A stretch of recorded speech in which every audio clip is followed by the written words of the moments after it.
Lieutenant Colonel Kevin Traw, United States Air Force, retired from 1994 to 2014. I'm the grandson of First Lieutenant Robert Bud Kingsbury, who was a B-17 pilot and POW during World War II.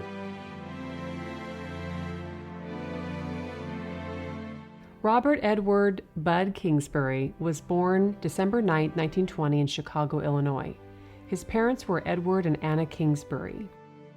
In 1936, in the height of the Great Depression, Edward died through a tragic accident when Bud was just 16. It was very tough growing up in the Depression. He had to be taking care of his family, and he was up for it. He took care of it. He had many things to do, and he got through it, and he was tough. It was very tough. Well, Bud and Kay met in 1941, and they instantly knew that they were made for each other. And they were married 3 months after Pearl Harbor, and then Marianne was born about a month before Bud left for North Africa. As a youngster growing up in the city of Chicago, I was very interested in airplanes and the pilots of World War I. I read all the magazines that I could get on those. And when I was 14 years old, I took my first airplane ride. And by the time I was 19, I got my pilot's license. And in the summer of 1941, I applied for training as an aviation cadet in the United States Air Corps, passed all the tests that were required, and was sent home. Kid, we'll call you when we need you. And after December 7th of 1941, they needed us. They called us up by the thousands. I was sent out to Santa Ana Army Air Base, and fortunately I was secured a pilot slot. I went out to Hemet, California, took my primary training. From there I went to Bakersfield, California, and took my basic training. And from there I went to La Junta, Colorado in the multi-engine flying school. And there I graduated, got my silver wings, and was a second lieutenant in the Air Force. The Second World War was the largest conflict in human history. More than 85 million people lost their lives. The world was torn by a war between the Allies and Axis forces. In 1941, the United States joined the Allies to defeat the Axis, which included Fascist Italy and Nazi Germany. When Hitler invaded Poland in 1939, the U.S. Army Air Corps had a mere 23 B-17s in its inventory. Because of the war, the government ordered mass production of the B-17 bombers. And this was a huge community effort, including tens of thousands of Rosie the Riveters.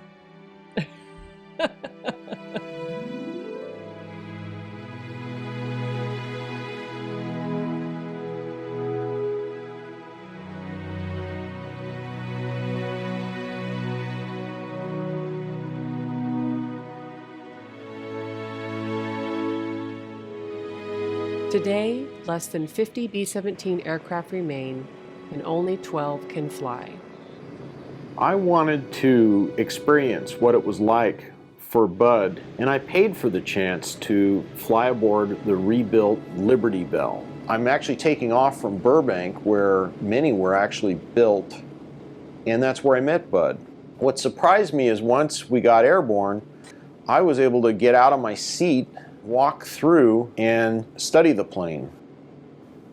This is the bomb bay with a small catwalk running through it. The B-17 got the nickname the Flying Fortress when a newspaper man saw how many machine guns were aboard. This is the Browning 50 caliber machine gun, and there were approximately a dozen of these per plane. This is the ball turret, which could swivel, and it hung under the plane to protect the underside, and they would squeeze a machine gunner inside this. I'm up in the nose, and I'm watching these powerful 1,200 horsepower engines. This is the observatory, which allowed them to navigate by the stars. And this is where the bombardier would sit.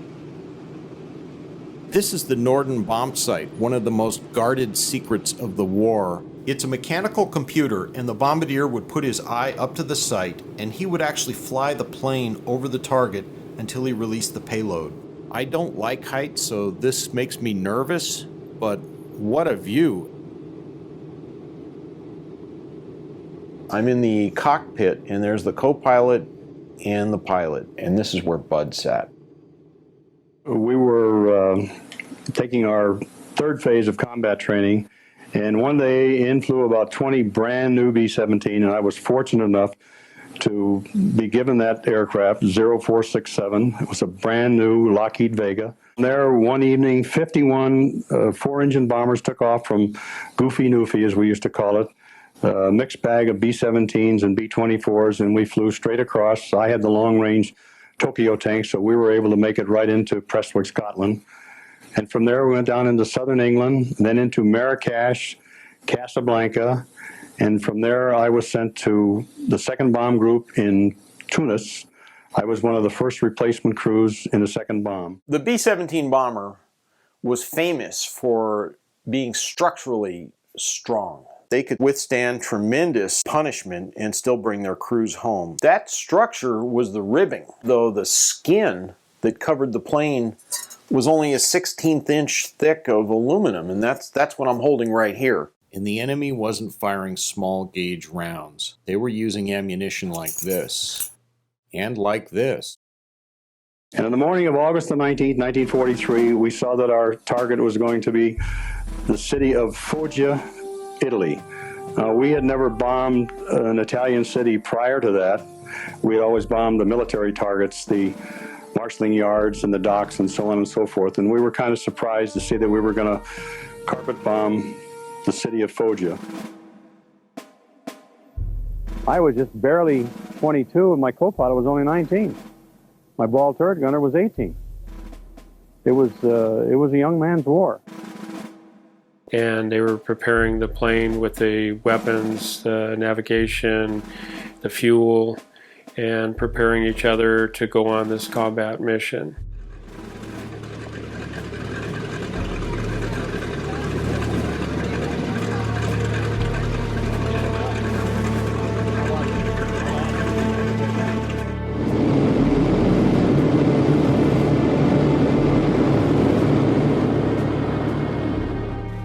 They were off, and this being their third mission, the guys were getting used to it. He said there wasn't a lot of chatter, a little bit, but my dad had to start restricting that as they got closer to the location of dropping the bombs so that the Germans might start intercepting those. And as they got closer to the target, they were attacked by the first wave of Messerschmitts that came in and started shooting at them. He said it was just unbelievable the amount of planes that came in and attacked. As he said, it seemed like they were attacking every plane.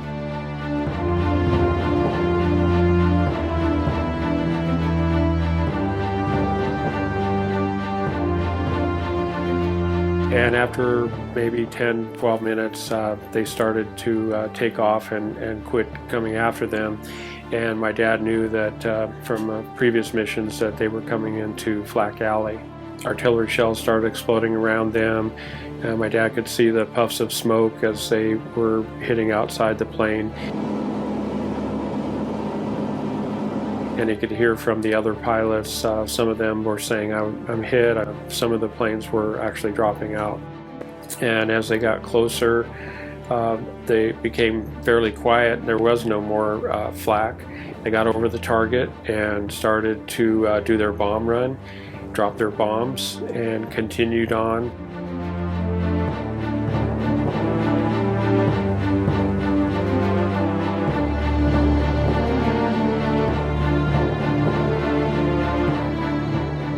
The results of the Foggia bombing were devastating. Over 9,000 civilians lost their lives, something that would disturb Bud for the rest of his life. And as they were leaving, he was in the rear echelon of the planes.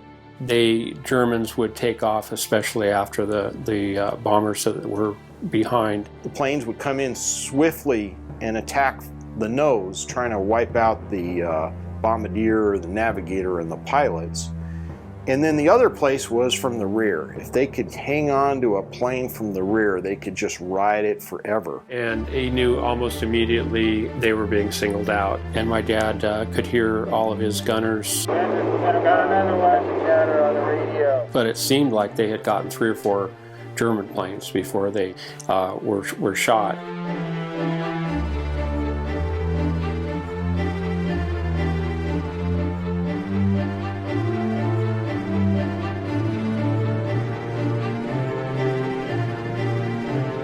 One by one, the guns in the rear stopped firing, and I knew my gunners were so badly hit, they were badly injured or dead. And little by little, every single gunner was gone.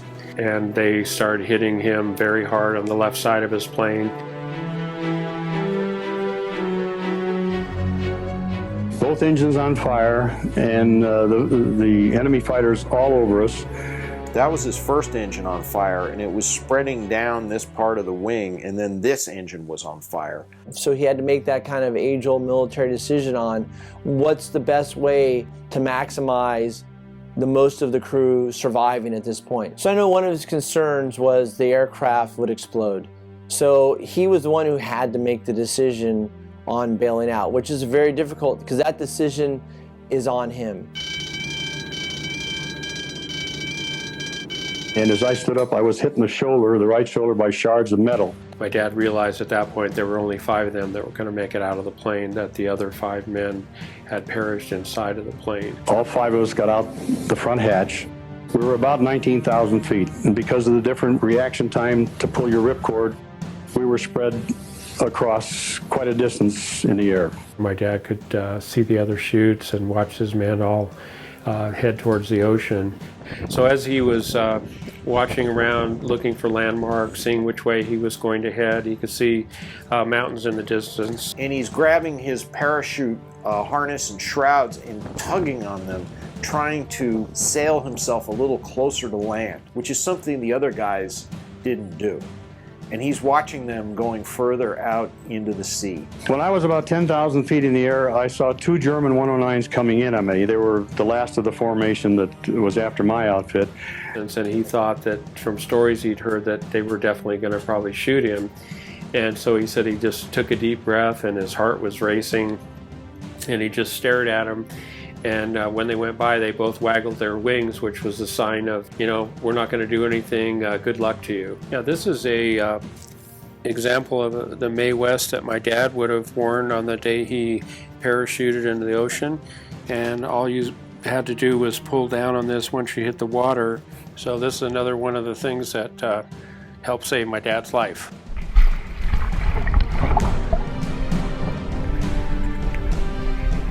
And I hit the water, and this was around noon of August the 19th, 1943.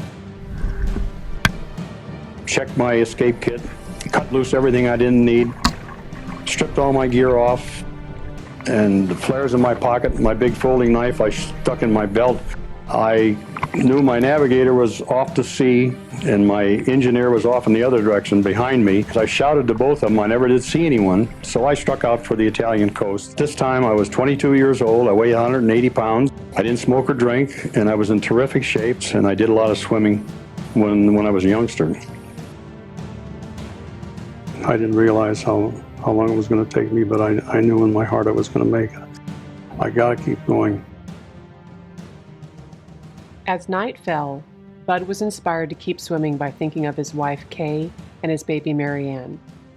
He kept his direction, navigating by the stars. Yes, would there be any kind of cloud cover, I would have never made it.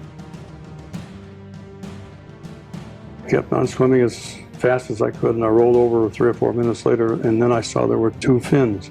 And then I realized I was being stalked by 2 sharks. I was terrified. And all the time I was just doing the crawl as fast as I could. I opened the big jungle knife that we had, and I faced the sharks.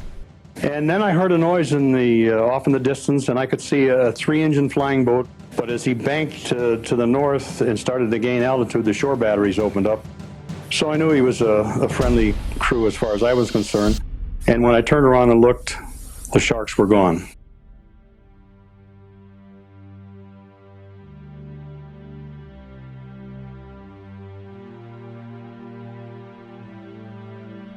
Finally got into shore. I was in the shore for 32 hours, about 21 miles I had covered.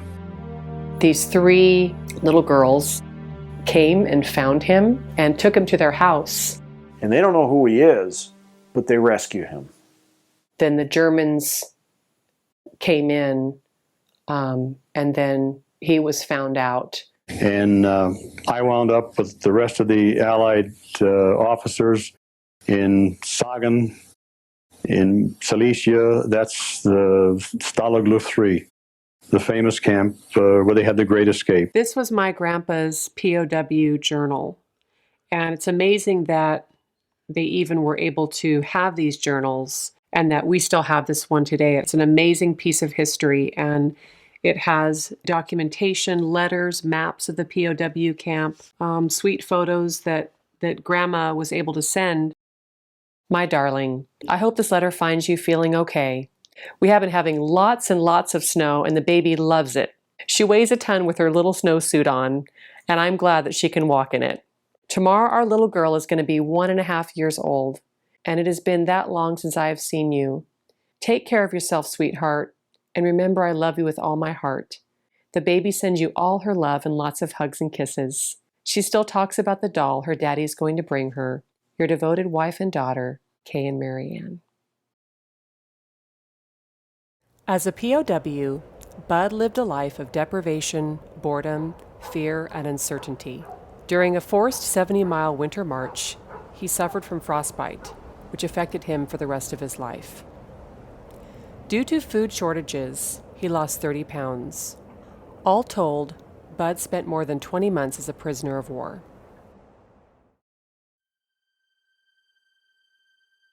He was transferred to another camp, and he was only there for a short time when General George Patton and his tankers came in and rescued him from the camp. And they literally took the gates off of the camp. They came through, and my dad said it was like the happiest moment of his life to see these tankers get out of their tanks and run towards all the Americans and give them food, water, what can we do to help you guys? And they liberated them. On the last Sunday of the war, General Patton's tanks came in, knocked the gate down, and we were freed. From there, we went to Camp Lucky Strike in France, and it took us 3 or 4 days to get processed. Then back across the Atlantic Ocean, 1 day in New Jersey, and on a train for 2 nights, Fort Sheridan for 1 night in Illinois, and back home. We got first-class treatment as ex-POWs. Bud came home to his loving wife, Kay, and his daughter, Marianne. And then soon afterwards, his son, Robert, my father, was born. He moved his family to California and became a contractor. With hard work, he was soon promoted to manager and then partner. Ultimately, he became a successful business owner. My grandfather was proud to work as one of the original plumbers that built Disneyland. 10 years after being a POW, in 1955, he took his family to Disneyland on opening day. I know that my grandpa suffered from post-traumatic stress disorder and really suffered silently, I believe, for so many years because I don't think a lot of society understood. He was very hard on himself. He was hard on his family. My mom was closest to him, so she saw the changes in him. And I know that he had soul survivor's guilt, and he always wondered, why me? Why did I make it? One of the most emotional things I ever remember him telling me, said, Marv, he said, you know, I dream of my crew on the bottom. And tears were coming down his eyes. You knew how emotional he was about that crew. It was horrific for him to think that he was responsible for their deaths, and in no way was that the real truth.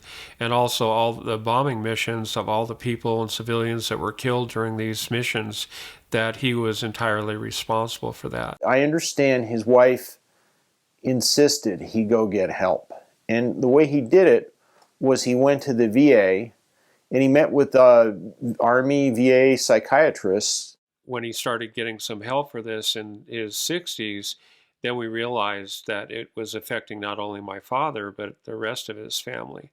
And I have great feelings of sympathy for all of the families that go through this even today. And I hope that they're all getting the help that they need. Through his therapist and other encouragements, he actually ended up going back to Italy and reuniting with the women that helped rescue him. And he was quite reluctant for a long time to do that because he didn't know what to expect from the people over there. He and Kay flew back, and he wasn't sure as he was on his way even, would he be looked at as a demon, for villainized for dropping bombs on Italian soil. When they landed, he thought that there was a celebrity on the plane because of the raucous people outside yelling and playing the band and everything out there. And he was looking around trying to find out who it was, and it turns out that it was him, that the people were all outside cheering for my dad and wanting him to come and talk to them and be with them and celebrate with them. So it turned out to be an incredible day, an incredible time over there. And when we came into their home, they were just feeding us and taking care of us, and oh, we love Bud, we love. That was like the only English they could say was, we love Bud.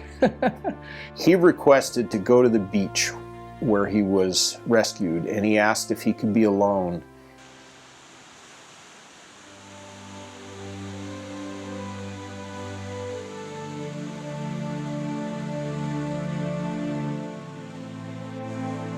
He basically said goodbye to his fellow crewmen who didn't survive.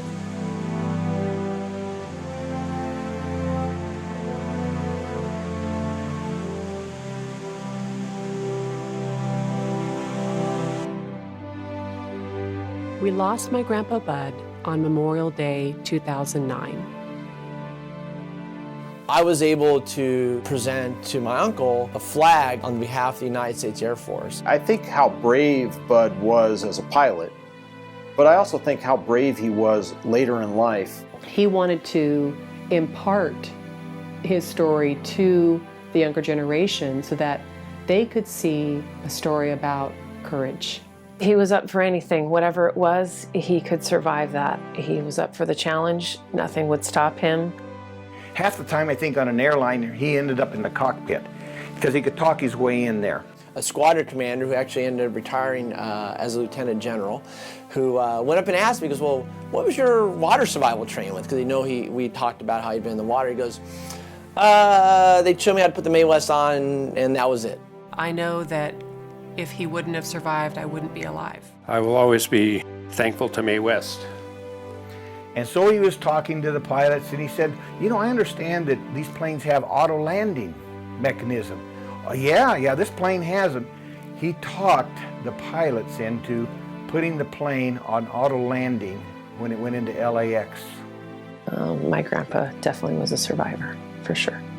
I mean, at the end of the day, the kids wanted to hear more. They wanted to learn about history. They wanted to learn about World War II. And I tell all the children I speak to in the schools that try and stay in good shape, stay away from all the bad things, because you never know when you're going to need your strength the next day.